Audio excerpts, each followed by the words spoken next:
here? Oh, put your hands down. Well, iPads are great, they're the great product, but they're twice the price of one of these, okay? And what you want is students working efficiently and quickly in the classroom. And these are robust and quick, pull them out, get working, off you go, you're doing your work, you're doing blended learning, you're doing one-to-one, away you go. With an iPad, it's very much configuration, pushing out apps, buying apps, very much trapped inside an Apple ecosystem. We're getting some sort of thing here. I'm not a big fan of iPads, but we use them at our school, we're used to using them. So, if you can see it on your laptop there, so I was just sort of putting some ideas about how things should all sort of link together and how they should sort of develop in a sort of circular motion, building up with our platform. We use what's called a single sign-on, which is single sign-on is allowing one password, one username across every device you use. So if you use a Moodle, we also have single sign-on to our Google Apps, which our students don't have to remember one password, put it in once, and they're into Moodle, they're into Google Apps. So they don't need to remember multiple passwords. It just helps these things work more efficiently. So what should a blended learning model hopefully be, or how should it be shown to teachers or demonstrated to teachers? We want teachers to buy into it. So you want to sort of say that this is going to reduce their workload. This blended learning model is going to reduce their... You think it reduces your workload, Bruno? No. No. So why would teachers buy into this if it's not reducing their workload? It's giving them more work to do. Well, what you're giving the students is more independence, to be an independent learner. Okay? Often if you set these things up in the first instance, it's a big job, but over time, they are more independent learner. They can take control and do the things they need to do by themselves without having being led through by the teacher. I don't know if you agree or not, Bruno. Absolutely. I mean, this group of people have now moved beyond the blended learning they had for them, and they're teaching themselves programming in a completely independent way as a result. So that's the blended learning model. That's what I think the blended learning model is. It's creating independent learners who push beyond where they are, where the class is, so they go further out. It's giving that control to the students that want to be independent, want to sort of push things further. I spoke a little bit at Chromebooks. I really think they're a great product you want to get.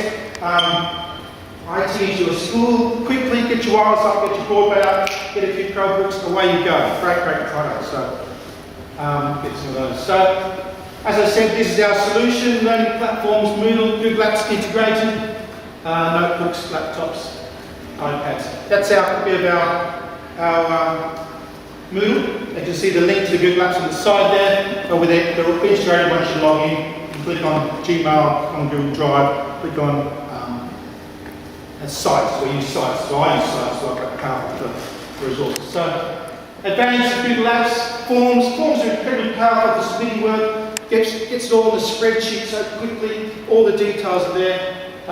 Peer assessment, you can do peer assessment forms, get boys collaborating in class, assessing one student presenting at the front, all the spreadsheet information goes in the form for you to sort of view at the end of the lesson, basically done the evaluation for you, cutting your workload, because the evaluation is being done by the students in the class through peer evaluation using a Google form.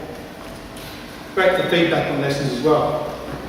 Google Drawings, some ideas of Google Drawings as well, brainstorming, Venn diagrams, collaborative science diagrams. One teacher in my school did a history lesson the other day where he's getting the boys to collaborate in pairs to draw a battlefield diagram as part of a history lesson.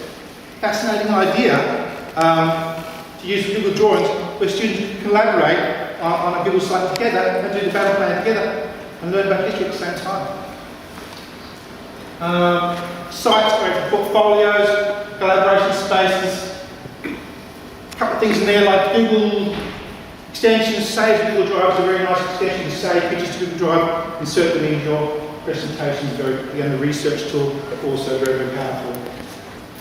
There's another speaker talking about Edmodo. I'll leave that for that person. I'm a big fan of the sort of social networking VLEs like Edmodo, Schoology, great tools for presenting VLEs in a sort of Facebook-style interface, which students really engage with these days.